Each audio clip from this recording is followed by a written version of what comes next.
La Florida è il regno delle barche veloci, qui sono nate, qua si sono stabiliti i record di velocità, si sono corsi tanti campionati. Pare che l'origine di tutto questo siano stati i traffici illeciti e che le barche veloci venissero costruite per sfuggire alla polizia. Forse, ma è storia passata.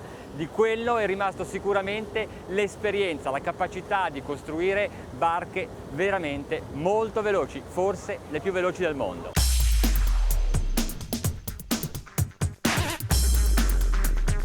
Oggi siamo ad Aventura, in Florida. Siamo venuti a provare una barca costruita da un cantiere che è l'icona della potenza sull'acqua. Non mi riferisco tanto alla potenza dei motori, quanto piuttosto alla potenza dello scafo. È uno yacht costruito per correre veloce e per dominare il mare anche quando è mosso, come tutti i modelli di Magnum Marine. Inutile che vi dica che questa è la barca che preferisco. Certo, mi piacerebbe un grande yacht, un poderoso fisherman, una lussuosa lobster boat o una comoda trawler. Ma una barca veloce come questa, in un posto come questo, è assolutamente irrinunciabile.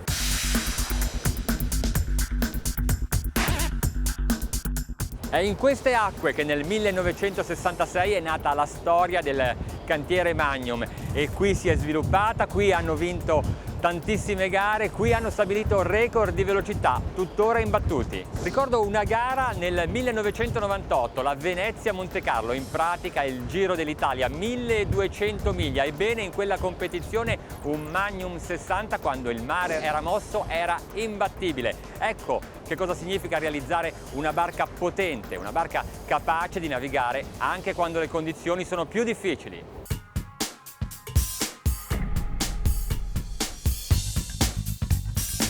Questo è il Magnum 51 Bestia e su questa unità in prova oggi sono installati due motori MTU 10 cilindri da 1600 cavalli ciascuno, con propulsioni Arneson ed eliche di superficie Rolla.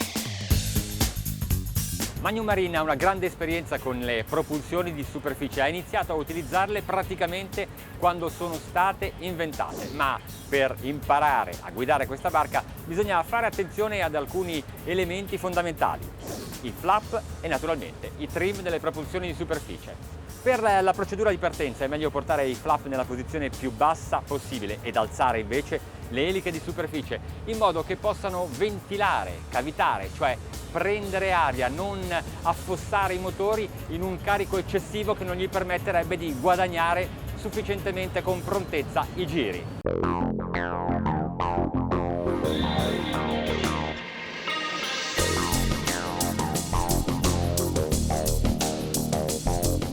Una volta che la barca è entrata in frenata si riabbassano le propulsioni di superficie in modo che possano avvitarsi al meglio le eliche nell'acqua e realizzare una spinta molto efficace.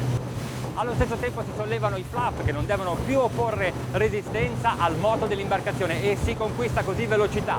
46 miglia a 1800 giri, una andatura di crociera ottima, piacevole e non c'è neanche molto rumore su una barca così potente. 85 dBA è la soglia considerata dagli americani di comfort acustico su una barca a motore. La stiamo rispettando e stiamo correndo a 46 miglia per ora. Un modo di navigare veramente da Magnum.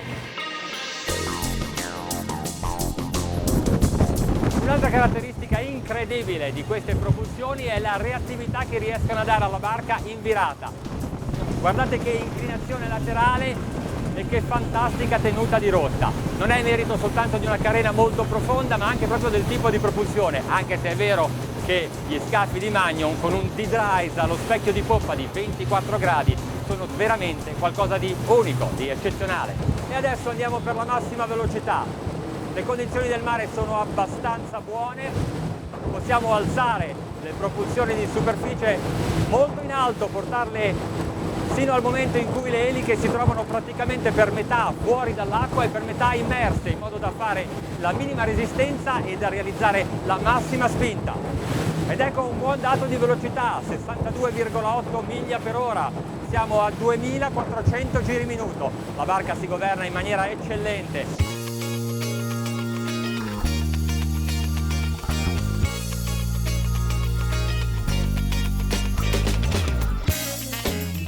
Sono Sono molte le barche che corrono veloci come questa, ma pochissime quelle così larghe che affrontano il mare in modo così sicuro e confortevole. Magnum Marine non è soltanto un mito, è un prodotto davvero fuori dal comune.